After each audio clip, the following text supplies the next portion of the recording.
on. Hi, everyone. My name is Michaela Mason. I work at the Student Money Management Center as a certified personal finance counselor. And today I'm just going to walk you guys through a budgeting boot camp with the Student Money Management Center. So first of all, who are we? The Student Money Management Center is a prepaid financial education service that you pay for in your tuition and fees. So you should come see us as much as you need to or would like to because you're already paying for us. And we offer a lot of different services through workshops, classroom presentations, outreach, signature events, and then peer coaching. And that's what we really encourage you guys is to schedule consultations with us. And right now we are taking consultations via Zoom or phone call, so you can still have access to our services during this time. Our mission is to empower students to achieve financial independence. So we want to give you the tools to achieve that financial independence all on your own. So today's objectives, I'm going to walk you through some budgeting basics. Then we're going to go over what percentage-based budgeting is, how to stick to your budget, and the different money saving apps and financial goals.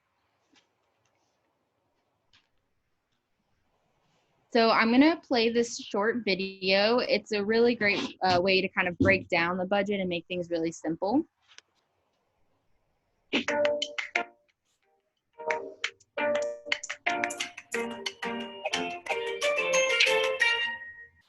Do you ever feel stressed about money? Unless you're a prince or a preschooler, you probably said yes. For a lot of people, it always feels like there's not quite enough to go around. You're constantly having to make tough decisions about what you can forgo, and it never feels like you're really in control of your finances. Well, when you need a bit of inspiration, look no further than the front of a $1 bill. I'm talking about this guy, George Washington. Besides being the first president of the United States, General George Washington was the commander of the ragtag Continental Army during the Revolutionary War. He must have felt like he never had enough soldiers to go around, but by making a plan, he was able to lead that army to victory over the greatest fighting force in the world. You can take a cue from George by becoming commander-in-chief of your finances. Each one of these is a soldier in your army, and your battle plan is a budget. I know, the word budget makes most people want to go AWOL. In fact, according to a 2016 Gallup poll, only 32% of couples keep a written budget of any kind. But if you were a soldier, would you want to follow a general who was making it up as he went along?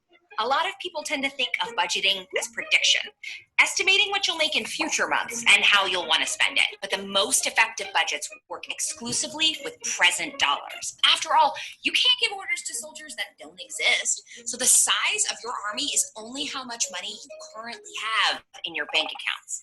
And as general, your role is to give every last one of those soldiers a job to do.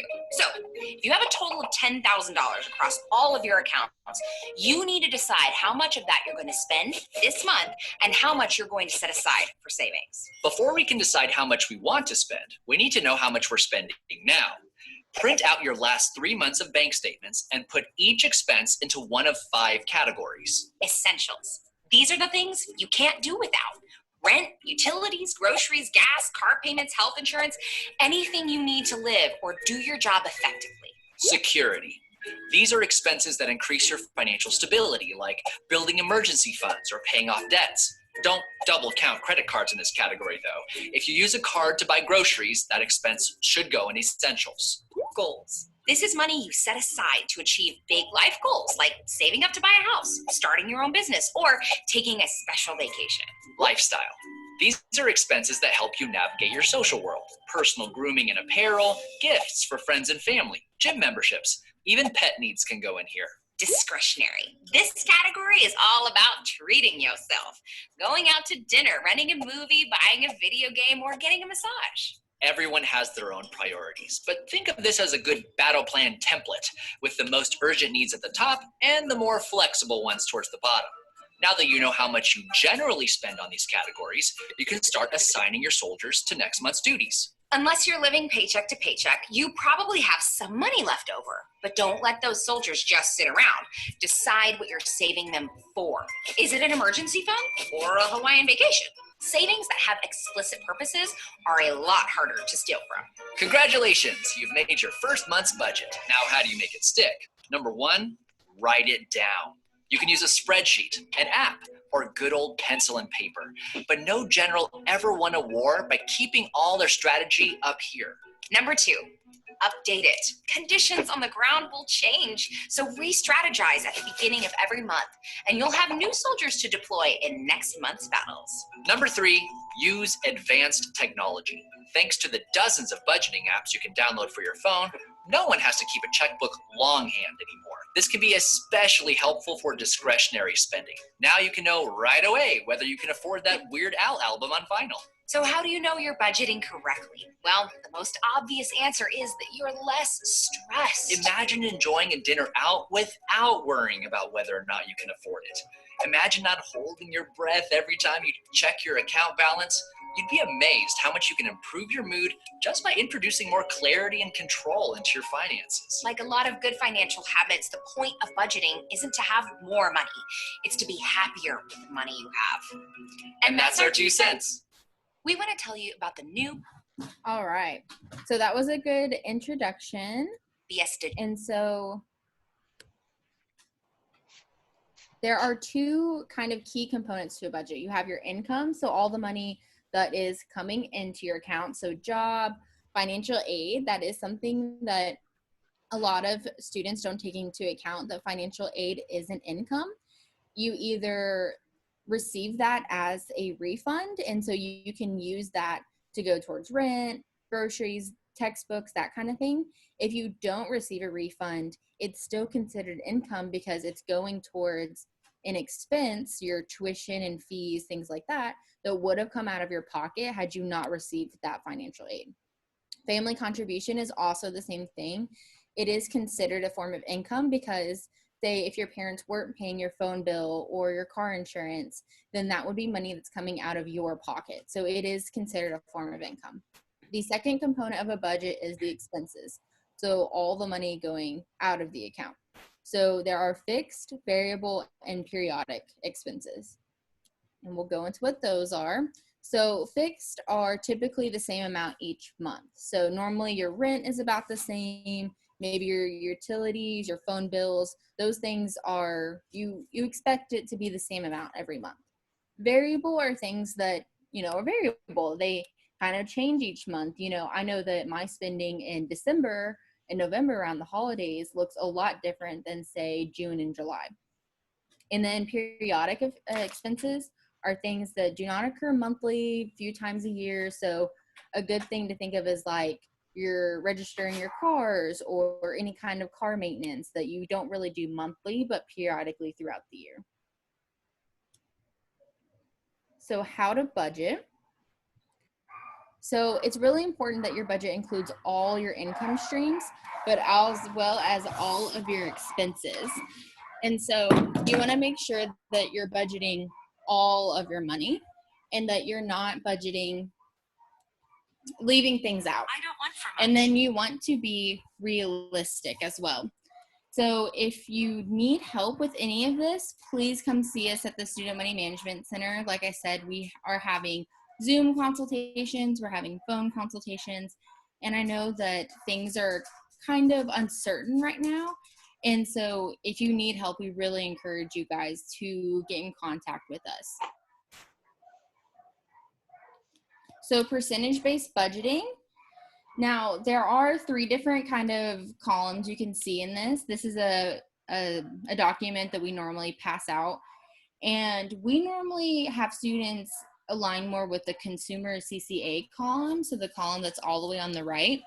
So these percentages are just kind of a guideline on how much of your money percentage-wise should be going to these different categories. So you can see 20 to 30% should be going to housing, 15 to 20% to food, 6 to 20 to transportation, and so on. Now, it is important that a budget is what works best for you. So it's definitely understandable if you're happy with your budget, you're not stressed, if your budget isn't in line with these percentages.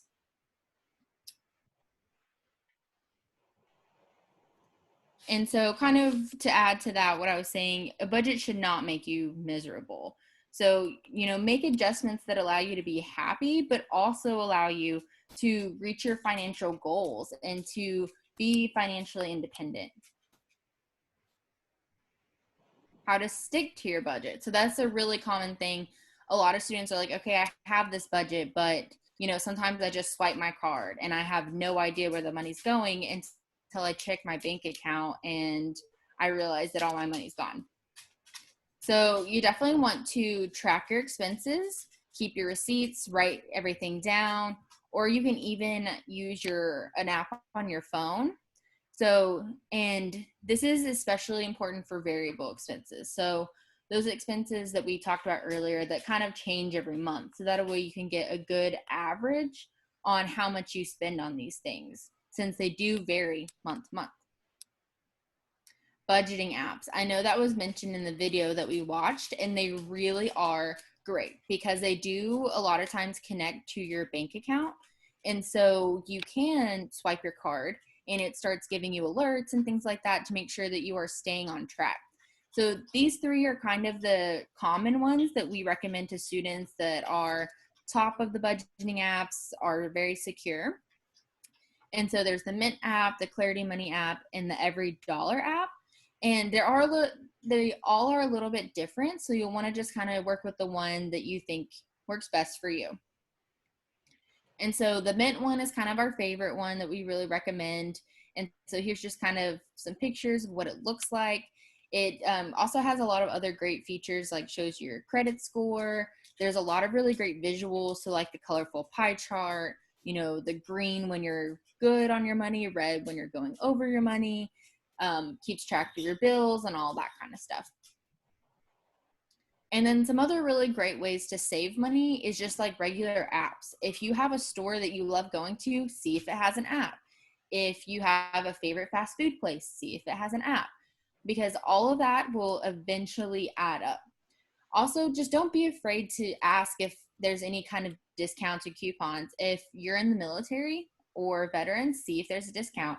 We're students, ask if there's a student discount.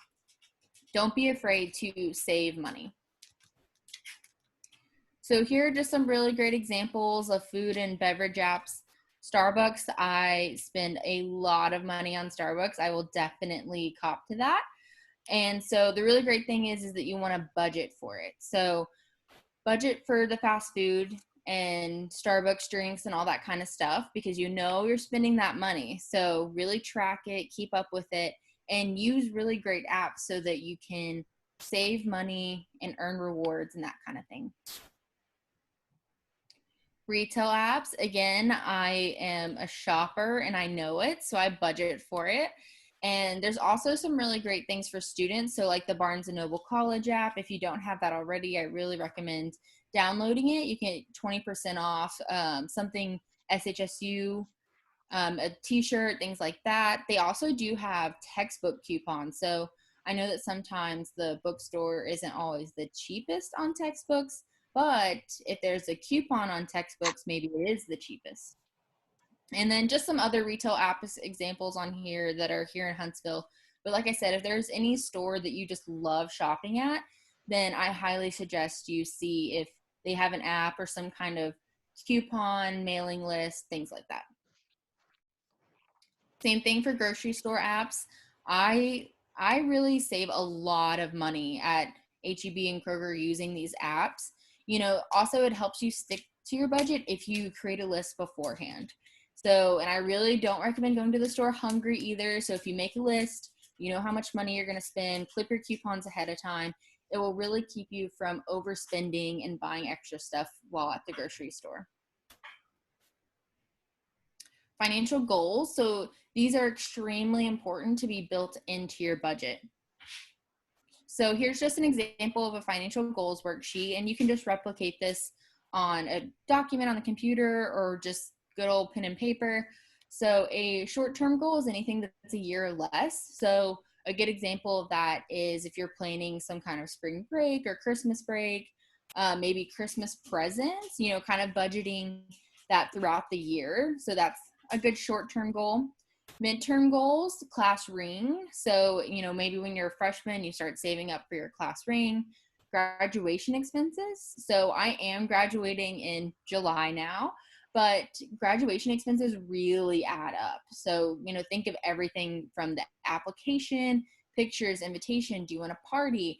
even cap and gown, those kinds of things, they really add up. And so it's good to think of those in advance and start budgeting for them in advance. Long-term goals are anything that's 5 or more years down the road.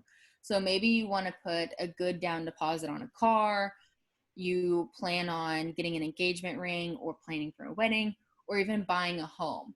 So the further out you can plan and budget for these things, the more money you have saved up and can put towards these financial goals.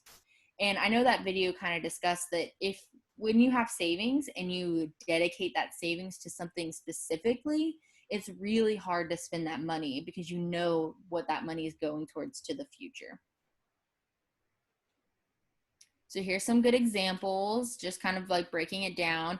Your goals should be very specific. So you should have a target date, how much it costs or how much you want to put towards it, how much you already have saved towards it, and then the amount you need to set aside each month or maybe each paycheck that will help you reach that goal in that amount of time. And so like a really good example is this long-term goal, an engagement ring. 6 years away, and you may not even have anyone that you want to get engaged to yet, but it'd still be good to have that little nest egg set aside, or maybe for the car. And so in this example, 6 years out, $5,000, that's a good down payment, or even outright buy a ring. And so that's only $70 a month, $35 each paycheck. So it really just shows that the further out you plan for these bigger expenses, the less you're having to set aside every month and more obtainable this goal can be. So if you guys have any questions, please feel free to email the Student Money Management Center, set up a consultation with us, email us, call us. We are still available even though our office is closed. We all are working from home, so we do encourage you guys to contact us if you have any questions over your finances. We do meet over student loans, credit, budgeting, so financial aid. If you have any questions like that, please reach out. And then we don't got to worry about that today. Here's our contact information. And so that is all I have. Thank you guys for tuning in to this budgeting presentation.